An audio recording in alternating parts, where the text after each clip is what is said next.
जी नमस्कार, आप देख रहे हैं बिहार नेशनल न्यूज।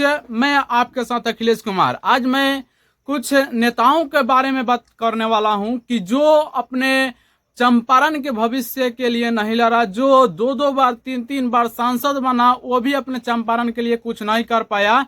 और ये भी मैं बात करने वाला हूं जो मुकेश सहनी के साथ अभी वर्तमान में हो रहा है, वो बहुत ही खराब हो रहा है। अगर चिराग पासवान आप बहुत बात करते थे ना, बिहार फर्स्ट बिहारी फर्स्ट, आपको भी देख लिया आदमी कि आप किस प्रकार से बिहार को आगे बढ़ाने का काम कर रहे हैं। आपको जितना संसदीय क्षेत्र मिला, जितना सांसद का सीट मिला, उतना अगर चाहते तो आप और मुकेश सहनी मिलकर बिहार को कुछ ना कुछ आगे बढ़ा सकते थे। लेकिन जिस प्रकार से मनीष कश्यप को एनडीए से यानी भाजपा से टिकट नहीं मिला और उसके बाद मनीष कश्यप ने निर्णय कर लिया कि मैं निर्दलीय चुनाव लड़ूंगा, चाहे मेरे साथ कुछ भी हो। और चुनाव लड़ने से पहले उनको धमकी भी मिल रही। क्यों धमकी मिल रही है? क्योंकि कुछ नेता जानते हैं ना, उनको प्रचार प्रसार करने के लिए कोई नेता या बड़ा बड़ा हेलीकॉप्टर से कोई नेता उनका सपोर्ट नहीं करता है। इसलिए उनको पहले ही मनीष कश्यप को धमकी मिल रहा है कि अगर तुम चुनाव लड़ रहा है या ग्राउंड पर जा रहा है, लोगों से बात कर रहा है, तो तुम्हारे लिए यह बहुत ही खराब हो सकता है। इसलिए मनीष कश्यप ने निर्णय कर लिया है कि चाहे मेरे साथ जो कुछ भी हो, मैं चुनाव लड़ूंगा। और मैं बात करने वाला हूं मुकेश सहनी के बारे में। और मुकेश सहनी जो बिहार के लिए और खासकर सहनी कास्ट के लिए और जाति के लिए, अत्यंत पिछड़ा वर्ग के लिए जो व्यक्ति लड़ रहा है और संघर्ष कर रहा है, उसको आप लोग आगे बढ़ाने का काम नहीं कर रहे हैं चिराग पासवान जी।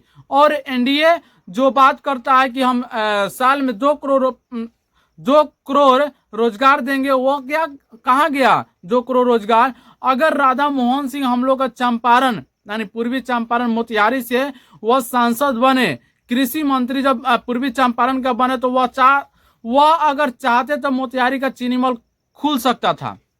लेकिन क्या किए उन्होंने? अगर मैं यह दावे के साथ कह सकता हूं कि अगर वह राधा मोहन सिंह अगर आरजेडी से रहते या कोई अलग पार्टी से रहते, तो उनके ऊपर भी ईडी और सीबीआई जांच बढ़ जाता, उनके ऊपर भी चल जाता। लेकिन वह कहाँ है? भाजपा में है, इसलिए उनके ऊपर ईडी और सीबीआई छापा नहीं कर रही है। अगर बिहार को हम लोग को बचाना है ना, तो ईमानदार नेता को, युवा को अगर हम लोग को बिहार में लाना होगा। यही बिहार है, जब हम लोग का देश आजाद हुआ था 1947 में, तो यही बिहार है जो टॉप 10 के बीच में आता था। टॉप 10 के बीच में, यानी टॉप 10 तो छोड़िए, टॉप 5 के बीच में आता था हम लोग का बिहार। और अभी के समय में हम लोग का बिहार सबसे नीचे क्यों आता है? आप लोग समझिए और बातों को समझने का प्रयास कीजिए, क्योंकि अगर बिहार को हम लोग बचाने का प्रयास नहीं करेंगे, तो आने वाला समय आपका और सब किसी का बच्चा भी बिहार से बाहर जाएगा और दूसरे फैक्ट्री में, दूसरे राज्य में काम करेगा और वहां पे उसका हत्या होगा, वहां पे उसका मृत्यु होगा। लेकिन उनका मृत शरीर बिहार में नहीं आ गया अंतिम संस्कार करने के लिए। अगर कोई बिहारी अगर जाता है अगर अलग राज्य में काम करने के लिए, तो उनको कम से कम उनको 25 लाख रुपया मुआवजा और एक घर में किसी एक व्यक्ति को सरकारी नौकरी देना अनिवार्य है। लेकिन यहाँ तक तो अभी फिलहाल में जो घटना हुआ जम्मू कश्मीर में हम लोग का बिहारी जो चंपारण के थे, वह वहां पे मर गए। क्यों मर गए? क्योंकि बिहार को छोड़कर वो अदर स्टेट में गए थे कि मेरे बच्चे जो है, मेरे परिवार जो है, वो भूखे नहीं सोएंगे। लेकिन उन्होंने अपने परिवार को घर चलाने के लिए वह दूसरे राज्य में गए और वहां पे उनका मृत्यु हो गया। उनको सही दर्जा देना चाहिए। क्यों नहीं देना चाहिए? और बिहार के नेताओं को शर्म करना चाहिए कि हम लोग का बिहार जो है इतना पिछड़ा क्यों हो गया है। हम लोग का बिहार जो है इतना प्रसिद्ध था, आर्यभट्ट जो बिहार जो प्रथम राष्ट्रपति दिया वह बिहार है। चंद्रगुप्त मौर्य का ये बिहार है, भूमि है। यह अशोक का भूमि है, यह आर्यभट्ट का भूमि है। लेकिन फिर भी हम लोग का बिहार क्यों पिछड़ा है?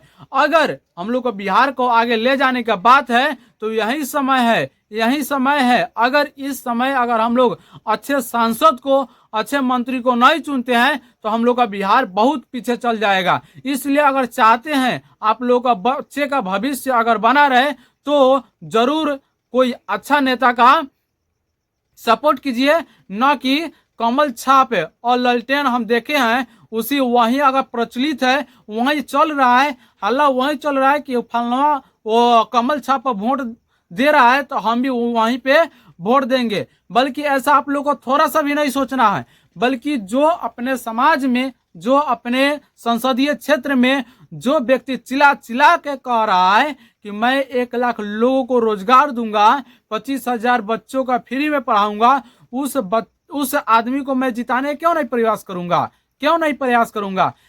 पूरी तरह से प्रयास करना होगा अगर हम लोग का बिहार को आगे ले जाना है। और रही बात मुकेश सहनी की, तो मुकेश सहनी आप संघर्ष करते रहिए, आपके साथ हम लोग खड़े हैं, क्योंकि आप ईमानदारी पूर्वक हम लोग को अत्यंत पिछड़ा वर्ग के लिए और पूरे समाज के लिए पूरी ईमानदारी के साथ आप लड़ते हैं, इसलिए हम लोग आपके साथ हैं। आप संघर्ष कीजिए। आपको कहीं से टिकट नहीं दिया जा रहा, हम लोग को पता है, क्योंकि आपके पास करोड़ों का संपत्ति नहीं है। आपके बाप जो है वह करोड़ों का संपत्ति उनके पास नहीं है। आपके बाप जो थे वह कोई नेता नहीं थे, कोई बड़ा नेता नहीं थे, इसलिए आपको कहीं से टिकट नहीं दिया जा रहा है। लेकिन आप संघर्ष कीजिए, हम लोग आपके साथ हैं। सबका भविष्य आएगा, सबका भविष्य तय किया जाएगा कि किसने बिहार को लूटा, किसने बिहार को बर्बाद किया और किसने बिहार को आगे बढ़ाने का प्रयास किया। और यह भी बात लिखा जाएगा इतिहास में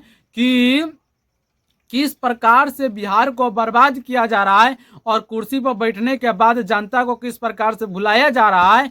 और यह भी लिखा जाएगा कि कोई ऐसा तो व्यक्ति जरूर आएगा बिहार में, कोई ऐसा युवा जरूर आएगा जो हम लोग को बिहार को बदलने का प्रयास करेगा।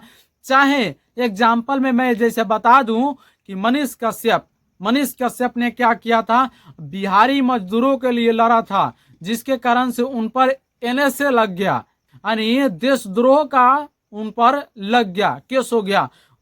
खैर एनएसए जो था कोर्ट ने खारिज कर दिया। लेकिन मनीष कश्यप को एक बार मौका दिया जाए।